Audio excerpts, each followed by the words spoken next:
స్తోత్రం. క్రీస్తు దేవుని బిడ్డలారా, ఉదయకాలమున ప్రభువైన యేసు క్రీస్తు వారి శ్రేష్టమైన నామమున మీ అందరికీ శుభాభివందనాలు తెలియజేస్తున్నాను. గమనించండి, మనము యేసు క్రీస్తు వారి యొక్క శ్రేష్టమైన కృపావరాలు పొందుటకు చేరి ఉన్నాం కనుక దేవుని వాక్యాన్ని విందాం. గమనించండి, యోహాను సువార్త 14వ అధ్యాయం 6వ వచనములో నేనే మార్గమును, నేనే సత్యమును, నేనే జీవమునని ప్రభువారు చెప్పిన మాటలు మనము జ్ఞాపకం చేసుకుంటున్నాం.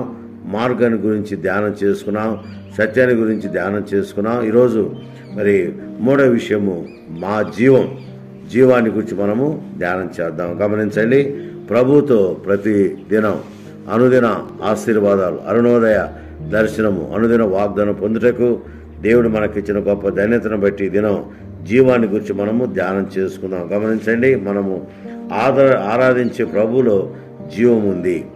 జీవం అనగా గమనించండి, జీవింపచేసే ఆత్మ జీవం కనుక జీవమున్న జీవాధిపతిని మనము ఆరాధిస్తున్నాం. ఆయన జీవము గల దేవుడు, ఆయన జీవాధిపతిని దేవుని బిడ్డలకు జ్ఞాపకం చేసుకుందాం. మనము మాట్లాడితే ఆయన మాట్లాడతాడు, మనం ఏడిస్తే ఆయన ఏడుస్తాడు. మన ఎంత ఆశ్చర్యము, మనము దేవుని యొక్క సాన్నిధ్యంలో ఆయన ఆరాధించగలిగితే, ఆయన స్తుతించగలిగితే దేవుడు మేలు చేస్తాడని దేవుని బిడ్డలకు జ్ఞాపకం చేసుకుందాం. కనుక దేవుని బిడ్డలారా గమనించండి, ఆయన జీవము గల దేవుడని, జీవాధిపతి, నేనే జీవము అంటున్నాడు ప్రభు. కనుక ఆయనే జీవాధిపతి, ఆయనే జీవము గల దేవుడని దేవుని బిడ్డలకు జ్ఞాపకం చేసుకుందాం. కనుక దేవుని బిడ్డలారా గమనించండి, మనము దేవుని జీవము గల దేవుని ఆరాధించుట దేవుడు మనకిచ్చిన గొప్ప భాగ్యమని, ధన్యతని దేవుని బిడ్డలకు జ్ఞాపకం చేసుకుందాం. జీవాధిపతిని ఆరాధిస్తున్నాము, ఆయనలో జీవమున్నది. మనము చదివితే నిజముగా గ్రంథం, జీవగ్రంథము, ఆరాధించే ప్రభు జీవాధిపతి నడిచే మార్గము జీవ మార్గం. కనుక మనం చదివే గ్రంథం పేరే జీవగ్రంథం అని దేవుని బిడ్డలకు జ్ఞాపకం చేసుకుందాం. మన కిరీటము జీవ కిరీటం, జీవజలము, జీవవృక్షములు, ఇవన్నీ కూడా జీవాధిపతి అయిన దేవునిలో ఇమిడి ఉన్నాయి.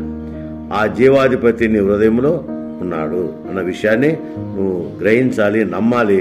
నమ్మితే దేవుడు కార్యం చేస్తాడు. కనుక దేవుని గమనించండి, మరి ప్రభువును అంగీకరించిన ప్రతి వారు కూడా మరి దేవుని యొక్క సాన్నిధ్యంలో జీవము అనే వెలుగును పొందగలరని దేవుని బిడ్డలకు జ్ఞాపకం చేసుకుందాం. ఎందుకంటే వారు జీవము కలిగిన ప్రభువును నమ్ముకున్నారు కనుక జీవ ప్రదాత ఆయనే.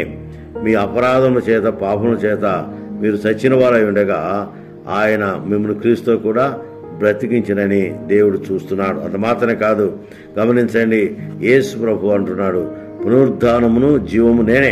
చూసారా, పునరుద్ధానమును జీవము నేనే. నా యందు విశ్వాసం ఉంచువాడు చనిపోయిన బ్రతుకును, బ్రతికి నా యందు విశ్వాసం ఉంచు ప్రతివాడు ఎన్నటికి చనిపోడు. యోహాను సువార్త 11:25 చూస్తున్నాం. నిజమే దేవుని బిడ్డ గమనించండి, అది చనిపోయిన లాజర్ను ఒక్క మాటలో ఆయన మరి లేపాడు. కనుక ఆయనే జీవ ప్రదాత. దేవుని కుమారునియందు అంగీకరించువాడు జీవము గలవాడు, దేవుని కుమారుని అంగీకరింపని వాడు జీవము లేనివాడు. యోహాను సువార్తలో మనకు యోహాను పత్రిక, మొదటి పత్రిక 5:12 చూడగలం. కనుక దేవుని కుమారుని అంగీకరించువాడు జీవము గలవాడు. నువ్వు జీవము గలవానిగా ఉండాలంటే దేవుని కుమారుని అంగీకరించాలి, ప్రభువును అంగీకరించాలని దేవుని బిడ్డలకు జ్ఞాపకం చేసుకుందాం. తర్వాత మధ్య విషయం గమనంటే, మరి దేవుడు మనతో ఉంటాడు, మన మధ్య ఉంటాడు, మనతో ఆయన మార్గం నడిపించేవాడని దేవుని బిడ్డలకు జ్ఞాపకం చేసుకున్నాం. అందుకనే గొర్రెలకు జీవము కలుగుటకే నేను, సమృద్ధిగా కలుగుటకే నేను వచ్చి ఉన్నానని ప్రభువారు యోహాను సువార్త 10:10 చూస్తున్నాను. నిజమే, గొర్రెలు అనగా ఎవరు? మనమే. ఆయన మేపు గొర్రెలం కనుక మనకు జీవమిచ్చుటకే ఆయన జీవాధిపతిగా లోకానికి వచ్చాడు. జీవమిచ్చుటకే జీవ కార్యాలు జరిగిస్తున్నట్లుగా దేవుని బిడ్డలకు జ్ఞాపకం చేసుకుందాం. అందుకనే ఉదయకాలమున దేవుని బిడ్డలకు గమనించండి, ఆయన జీవాధిపతి, జీవము గల దేవుడని దేవుని బిడ్డలకు జ్ఞాపకం చేసుకుందాం. అందుకంటాడు, ఆయన జీవము కలుగుటకే వచ్చానని చెబుతున్నట్టు చూస్తున్నాం. ఆయన జీవము సమృద్ధి అయినా జీవం ఇవ్వటానికే వచ్చాడు. గమనించండి, దేవుడు మన మధ్య ఉంటాడు, మనతో ఉంటాడు విషయాన్ని దేవుని బిడ్డలకు జ్ఞాపకం చేసుకుందాం. ఒక కలిమి విస్తరించుట వాని జీవమునకు మూలము కాదనేను లోకాసు వార్త 12:15 చూస్తున్నాం. నిజమే దేవుని బిడ్డలారా గమనించండి, ఆయన జీవాధిపతి, జీవము గల దేవుడని దేవుని బిడ్డలారా జ్ఞాపకం చేసుకుందాం. కనుక ప్రభువైన యేసుక్రీస్తు వారు జీవప్రదాతని చూస్తున్నాం.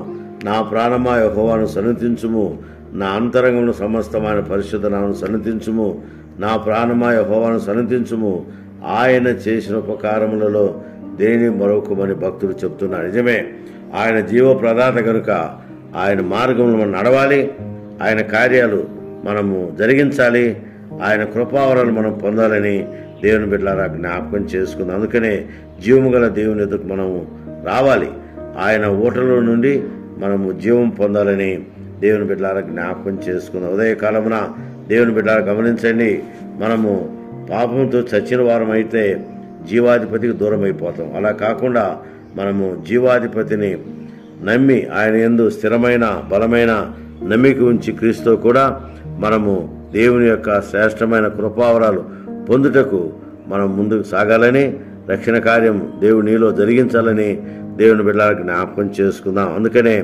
రక్షణ మార్గంలో జీవ మార్గంలో మనం నడిపించేవాడు దేవుడని జ్ఞాపకం చేసుకుని ఆయన సన్నిధిలో ముందుకు సాగునట్లు పరిశుద్ధాత్మ దేవుడు